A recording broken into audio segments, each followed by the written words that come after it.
Salut les Mancuniens, j'espère que vous vous portez bien les gars. Ça bouge du côté de Manchester United entre arrivée et départ du club. Le moins que l'on puisse dire, c'est que l'effectif de Ruben Amorim va être bien évidemment chamboulé. Alors les gars, dans cette vidéo-là, nous allons donc parler de la deuxième offensive du côté de Brentford parce que oui, Manchester United a lancé sa deuxième offre afin que le club libère son meilleur joueur. Ensuite, nous allons donc voir le potentiel ou bien le probable départ de Casemiro qui est donc pressenti du côté de la Saudi Pro League. Écoutez, amis les gars, nous allons donc voir le probable échange entre Christopher Nkunku de Chelsea et bien évidemment Alejandro Garnacho de Manchester United. Mais avant tout les gars, vous connaissez donc la musique. Si vous n'êtes pas encore abonné, abonnez-vous. N'hésitez pas donc à partager, à commenter et aussi de donner vos avis dans les commentaires les gars. Ça aide franchement la chaîne. Moi, je me ferai une joie de vous répondre. En attendant les gars, la vidéo commence tout de suite. Alors les Mancuniens, Manchester United a donc décidé de passer à la vitesse supérieure en ce qui concerne Bryan Mbeumo. Donc, après la première tentative qui a été rejetée par le club de Brentford, un montant de 65 millions avait été envoyé au club anglais qui avait été refusé par les Bees, les gars, le surnom de Brentford. Et là, Manchester United est donc revenu à la charge parce que Mbeumo se dit ou du moins est l'un des meilleurs joueurs, non seulement du championnat, mais aussi un des meilleurs joueurs qui pourrait encore progresser. Et cela tombe bien parce que Manchester United est un club où ce dernier pourrait bien évidemment accroître son talent. En plus, il serait avec un entraîneur dont tout le monde reconnaît le talent et tout le monde lui accorde tout de même un bénéfice de doute à Manchester United. C'est bien sûr Ruben Amorim. Cette fois-ci, les gars, Manchester United a donc augmenté son offre parce que passant de 65 millions avec les bonus compris, Manchester United est donc passé à une offre à près de 70 millions de livres sterling, les gars. Donc là, on est à près d'une somme de 85, si je dis pas de bêtises, millions d'euros. Donc, c'est quand même une offre qui va tout de même faire réfléchir les dirigeants de Brentford parce que ne l'oublions pas les gars, Brentford et Mbeumo, ils sont liés jusqu'en 2026 parce que oui, il n'a pas encore déclenché son année en option et on le sait tous les gars, si Mbeumo arrive en fin de contrat, là, malheureusement, ils ne pourront plus avoir les fonds nécessaires afin que un club puisse venir négocier l'achat du joueur, surtout lorsqu'il s'agit de leur meilleur joueur. Donc là, je pense que cette offre-là serait peut-être acceptée de la part de Brentford, étant donné que c'est limite, on va dire, la dernière année du joueur. Donc ce serait tout de même du gagnant-gagnant, que ce soit Brentford, que ce soit Manchester United ou même encore le concerné Bryan Mbeumo. Parce que les gars, Bryan Mbeumo a clairement donné sa priorité à Manchester United au détriment de Tottenham, malgré le fait que son entraîneur, son mentor, ait été promu du côté de Tottenham. Donc, c'est quand même un atout majeur, les gars. Un joueur qui veut vraiment jouer pour le club, ça voudrait dire qu'il serait prêt à mouiller le maillot, il serait prêt à se battre, à laisser même son corps pour le club et pour le coach qui le désire vraiment, vu que Ruben Amorim ferait de lui une arme essentielle dans son dispositif de jeu parce que c'est un joueur qui est, on va dire, polyvalent au niveau de l'attaque. Il a la possibilité de pouvoir jouer au milieu de terrain et il a aussi la possibilité de pouvoir jouer sur son flanc droit où il a vraiment été prolifique cette saison 2024-2025. On le rappelle encore les gars, il a fait sa meilleure saison en marquant 20 buts, toutes compétitions confondues. Et les gars, ces 20 buts-là, il les a tous marqués en première ligue. Il a un bon ratio, c'est le meilleur buteur parmi le Big Six, étant donné que les clubs du Big Six, les gars, ont des joueurs qui ont la capacité, bien la possibilité de se créer énormément d'actions alors que lui, il fait partie donc d'un club où voilà, ce n'est pas forcément l'élite de l'élite anglaise, mais il a su tirer son épingle du jeu. On le sait tous les gars, si celui-ci venait à être à Manchester United, il serait bien évidemment associé à la première recrue, Matheus Cunha, qui lui aussi les gars, a encore noué son amour pour Manchester United. Donc là, deux joueurs qui aimeraient jouer à fond pour Manchester United, très franchement, ce n'est pas quelque chose à négliger. Bien au contraire, ce serait une arme parce que, on le sait les gars, Manchester United a tout de même une revanche à prendre, que ce soit auprès de ses supporters, auprès du club, mais aussi auprès de tous ceux qui supportent Manchester United. Donc là, une mission est clairement en marche du côté de Manchester United.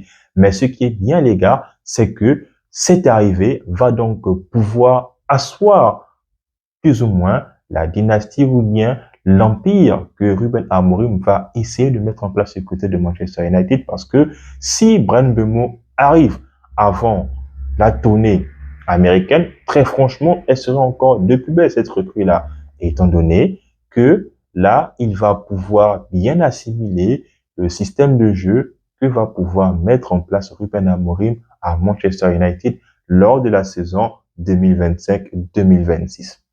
Ensuite, les gars, Casemiro partira ou ne partira pas du côté de la Saudi Pro League. Le moins que l'on puisse dire, c'est que Casemiro est le joueur le mieux payé de Manchester United.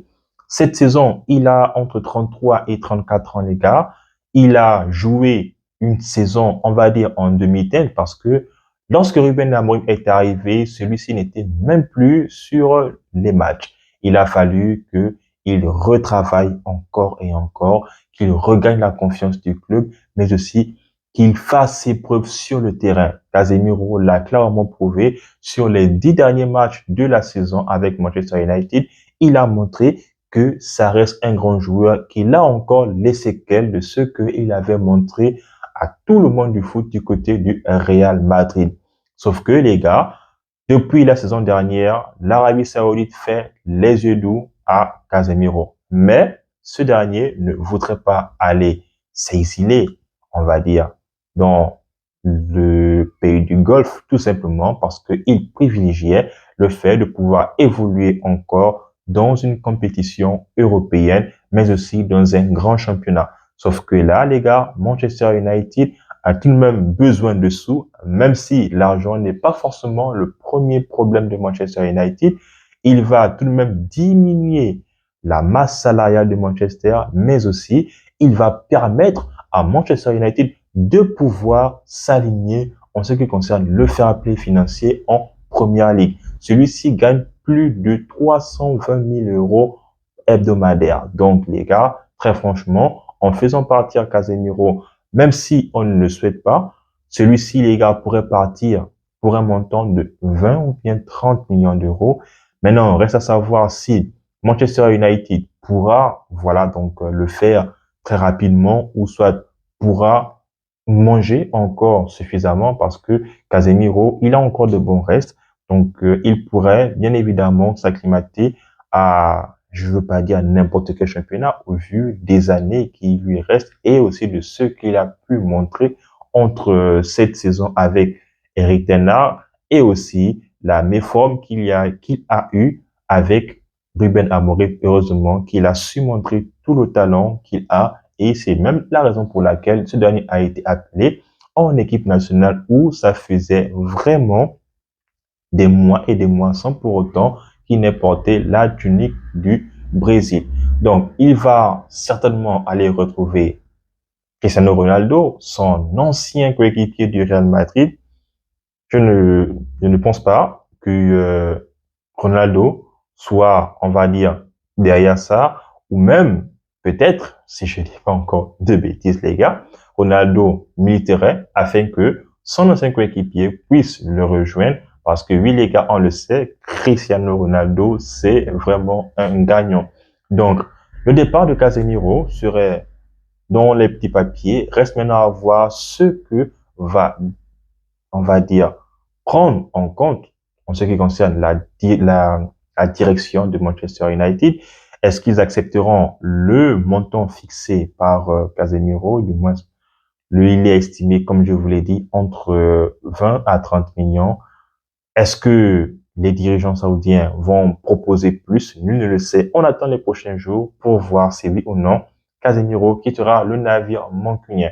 Et pour terminer, les gars, le potentiel échange entre Garnacho et bien évidemment Christopher Nkunku. Alors, ce qu'il faut retenir de prime abord, c'est que ce sont deux joueurs en totale perdition. L'un à cause des blessures et l'autre à cause de ses comportements égarés à de multiples reprises. Commençons d'abord par celui qui est tout le temps blessé, c'est-à-dire Christopher Nkunku. Déjà, il est arrivé à Chelsea l'été dernier en provenance de Leipzig. Malheureusement, on a tous vu ce dont il a été capable de faire du côté de l'Allemagne. Mais en première ligue, les gars, encore une fois, voilà une autre star qui a du mal avec la première ligue. Est-ce que c'est compliqué pour ceux-là qui jouent en Allemagne et lorsqu'ils viennent en Angleterre, c'est vraiment difficile de s'adapter? Nul ne le sait. Il n'y a que eux-mêmes qui savent comment est-ce que ils arrivent à gérer ce genre de situation-là. N'empêche que les rares fois où il était, malheureusement, il n'a pas réussi à, on va dire, satisfaire son entraîneur Enzo Maresca. Et c'est ce qui fait en sorte que celui-ci pourrait être dans le deal de Garnacho parce que oui, les gars, Chelsea et Enzo Maresca viseraient à avoir Alejandro Garnacho dans leur effectif. Ce qui m'amène directement à faire la liaison entre Garnacho et Chelsea, vu que au vu de tout ce que il se met à dos, c'est-à-dire comment on va dire ça, les gars, donc les égards que ce dernier ne cesse de faire encore et encore, malgré son jeune âge, les gars, on va dire que les réseaux sociaux ne jouent pas pour lui.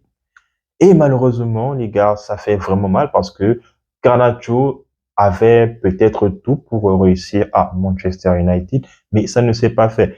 Peut-être qu'il ne devait pas, voilà, ouvrir la bouche à ce moment-là lors de la finale parce que c'est là où tout a basculé. Alejandro Garnacho, depuis même Eric Ten Hag, passe toujours on va dire, entre les filets de ses entraîneurs. Mais là, on va dire que ça a été peut-être la goutte d'eau qui a donc fait déborder le vase. Et c'est la raison pour laquelle Garnacho n'est malheureusement plus dans les petits papiers de Ruben Amorim, vu que ce qui est sûr et certain, c'est que Garnacho ne fera pas partie de la tournée américaine avant d'affronter les équipes comme Everton, West Ham en Amérique. Donc, les gars, maintenant, reste à savoir ce que les dirigeants vont décider, que ce soit Christopher Nkunku ou même encore Alejandro Garnacho. Vous, les gars, dites-moi dans les commentaires si vous aimeriez que Nkunku signe à Manchester United, même si, les gars, je tiens à le rappeler que Nkunku était pressenti bien avant qu'il ne signe à Chelsea de venir à Manchester United. Manchester United avait essayé de tâter le terrain, mais comme United ne sait que tâter le terrain, là, rien ne s'est encore fait. Même les pourparlers, il n'y a pas encore eu de pourparlers pour ce deal-là. Ce ne sont encore que des informations qui nous sont donc révélées. On attend maintenant voir ce qui pourra donc bien se passer. Donc, les gars, c'est un peu l'ensemble, voilà, donc des informations pour le moment que nous avons. C'est aussi sur ces mots, voilà, que s'achève la vidéo. Merci donc d'être arrivé là. Si vous l'avez aimé, la vidéo, n'hésitez pas à me le dire dans les commentaires. Sinon, on s'abonne, on partage, on reste en santé, mais aussi et surtout, doucement clignet.